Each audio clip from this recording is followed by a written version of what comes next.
Now you telling me you wanna touch your mic first, even though you have to fucking rhyme, not even rap first. Cause I'm on mission like the 007. I will never let a sucker start an Armageddon.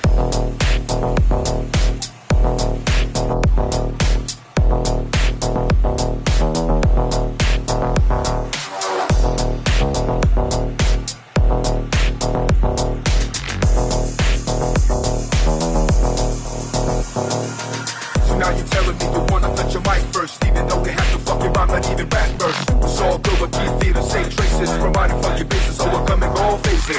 So now you telling me you wanna touch your mic first, even though you have to fucking rhyme, not even rap first. Cause I'm on mission like the 007. I will never let a sucker start an Armageddon.